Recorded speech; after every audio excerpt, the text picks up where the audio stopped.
اللہ کے حبیب صلی اللہ علیہ وسلم کی خدمت میں ایک شخص حاضر ہوا اور اس نے اذن جہاد طلب کیا. حضور میں جہاد پہ جانا چاہتا ہوں, مجھے اجازت مرحمت فرمائے. حضور نے فرمایا احی والدا کا, کیا تیرے والدین زندہ ہیں؟ قال نعم, عرض کی ہاں حضور میرے والدین زندہ ہیں. قال ففیہما فجاہد, کہا جا ان کی خدمت کر, یہی تیرا جہاد ہے.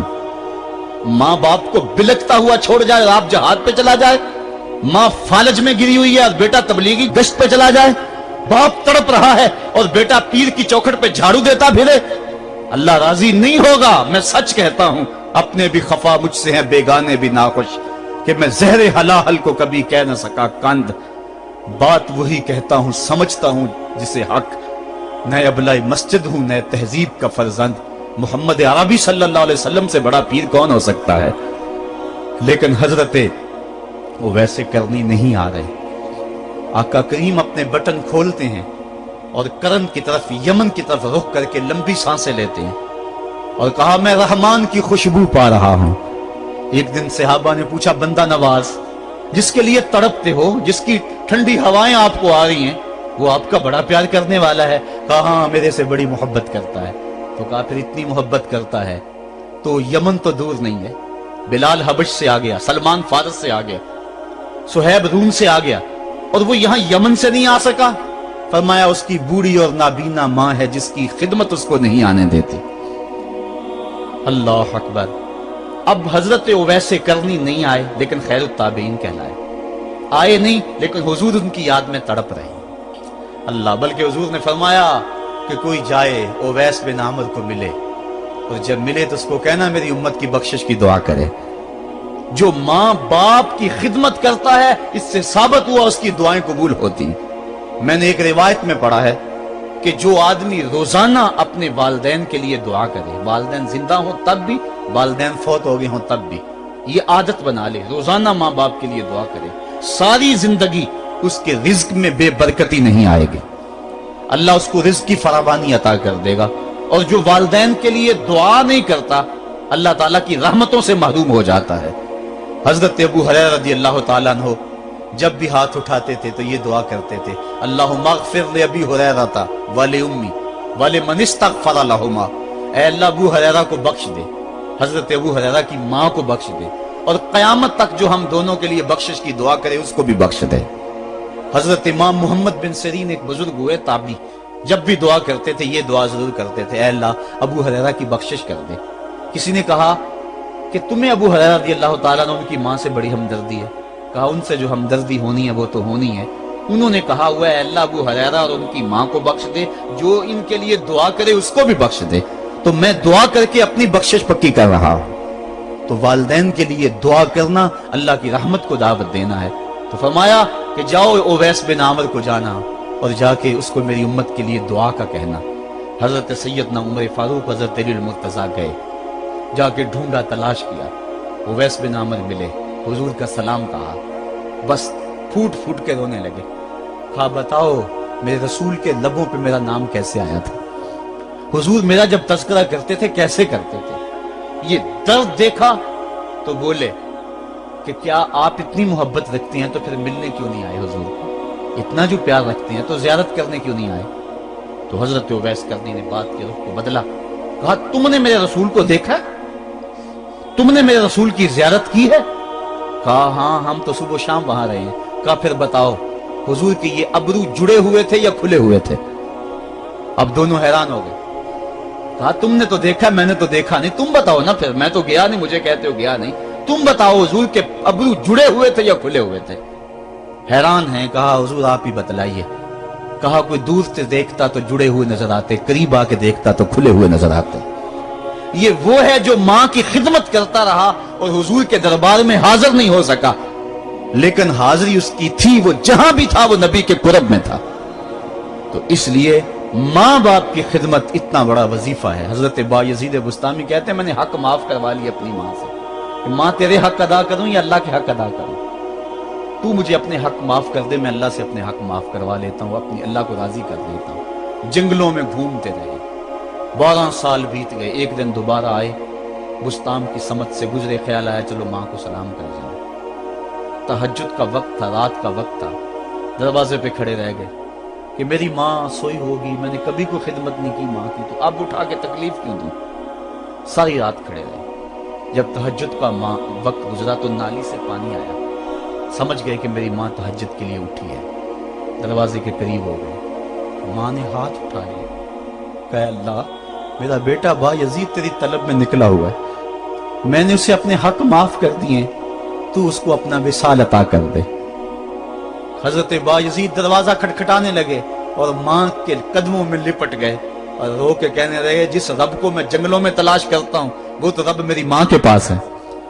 तो माँ की दुआओं में अल्लाह की रिजा है, माँ राजी हो जाए तो समझ लो खुदा राजी है।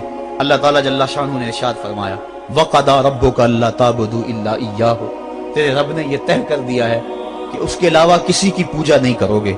व बिल वालिदैन इहसाना, और वालिदैन के साथ उसने सलूक से पेश आओगे। इम्मा यबलुगन्ना इंदकल किबरा अहदुहुमा औ किलाहुमा फला तकुल लहुमा उफ़्फ़िन वला तनहरहुमा, अगर तेरे पास दो या दोनों में से एक बढ़ापे को पहुंच जाएं तो फिर उनके सामने तूने उफ भी नहीं कहनी और ना उनको झिड़कना है और उनसे नरम लहजे में बात करनी है।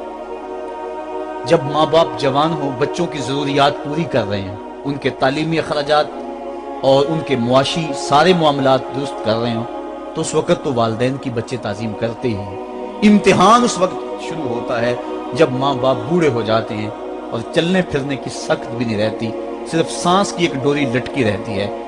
और जिस तरह बच्चा अपने बदन से मक्खी भी नहीं उड़ा सकता था, अब ये हालत माँ बाप पर आ गई और बच्चे की तरह मिजाज चिड़चिड़ा हो गया।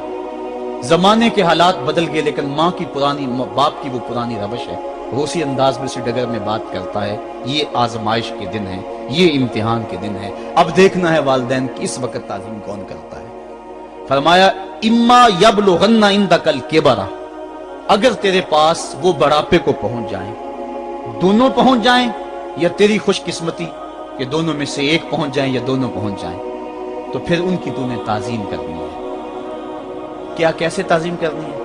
फला तकुल लहुमा उफ़्फ़िन, तूने उनको उफ भी नहीं कहना। हजरत इमाम फखरुद्दीन राजी के हवाले से मैं आज ही सुबह या गुज़श्ता शब उफ की तशरीहात देख रहा था। उन्होंने 12-13 अक़वाल बयान किए हैं, लेकिन 2 कौल फरमाते हैं। उफ ये है कि इंसान के बदन के ऊपर जो शफाफ रहता हो, साफ रहता हो, मट्टी पड़ जाए, रेत का जर्रा पड़ जाए तो उसको फूंक मार के उसको हटाता है, तो वो फूंक से जो आवाज पैदा होती है उसको अरबी में उफ कहते हैं। तो फिर उफ हर उस चीज के लिए मनकूल हो गया जो नापसंदीदा है। एक तो कौल ये है कि वालिदैन के सामने इस एहतियात से रहो। दूसरी बात, आप फरमाते हैं उफ का मफहूम ये है कि जब माँ बाप बूढ़े हो जाएं तो बोलो बरास चारपाई पे निकल जाता है और इंसान उनको उठा के उनकी खिदमत करता है, सफाई करता है, कपड़े बदलता है। इंसान की तबीयत में जो फितरी नफासत है उसके तहत उसको माँ बाप से जो मकरूह और नापसंदीदा बू आती है उससे वो बचना चाहता है। वो नफरत माँ बाप से नहीं होती, वो नफरत उस बदबू से होती है जो माँ बाप के बदन से या चारपाई से या कपड़ों से उठ रही है। तो बंदा अपने जो है वो नाक पे कपड़ा रख लेता है उस बदबू से बचने के लिए। तो उफ के मफहूम को बयान करते हुए हजरत इमाम राजी कहते हैं कि इंसान को इस बात से भी रोका गया है कि तू अपने नाक पे कपड़ा रख के अगर उनको सफाई कर रहा होगा तो माँ बाप के नाजुक दिल पे कहीं ये बोझ ना आ जाए कि मेरा बेटा मुझसे नफरत कर रहा है। इसलिए वालिदैन की ताजीम का आलम यह है कि तू खुले नाक से उनकी खिदमत करे और वो बदबू सहता रहे और अपने नाक के ऊपर कपड़ा भी न रखे कि तेरे माँ और तेरे बाप के दिल के अंदर इतना खलाल और मलाल भी पैदा ना हो। यह है उफ का जुमरा। हजरत इमाम हसन रदी अल्लाह तआला अन्हु ने सारी जिंदगी अपनी वालिदा हजरत फातिमा तो ज़हरा के साथ बैठ के खाना नहीं खाया था। एक दिन हजरत सैयदा फातिमा ने फरमाया कि बेटा मेरा जी चाहता है कि मेरे साथ तुम बैठ के खाना खाओ, लेकिन तुमने कभी भी मेरे साथ बैठ के खाना नहीं खाया, क्या वजह है इसकी? हजरत इमाम हसन फरमाने लगे, अर्ज करने लगे, अम्मी मैं इस डर से आपके पास बैठ के खाना नहीं खाता कि कहीं किसी लुकमे की तरफ आपकी नजर बढ़ जाए और मैं अदमे आगही की वजह से अपने हाथ को उस लुकमे के पे डाल लूं और ना जान सकूं कि इस लुकमे को उठाने का इरादा मेरी मां के दिल में पैदा हो चुका है और मैं अल्लाह की रहमतों से महरूम हो जाऊं, इस डर से मैं आपके साथ बैठ के खाना नहीं खाया करता। यानी मां बाप की ताजीम का आलम यह है, उफ तक ना कहो। हजरत सईद इब्न मुसय्यब रज़ी अल्लाह ताला अन्हु जलीलुल कदर ताबी हैं, वो फरमाते हैं कि वालिदैन के सामने बेटे की हालत क्या होनी चाहिए।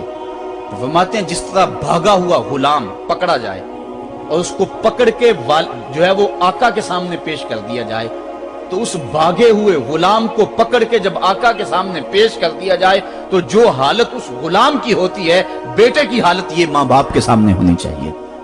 अब उन बेटों को सोचना चाहिए जो अपने मां बाप को दकियानुसी का ताना देते हैं और समझते हैं ये ओल्ड फैशन है, इन्हें क्या पता जमाना कहां चला गया है, और उनके फैसलों को मुस्तरद करते हैं।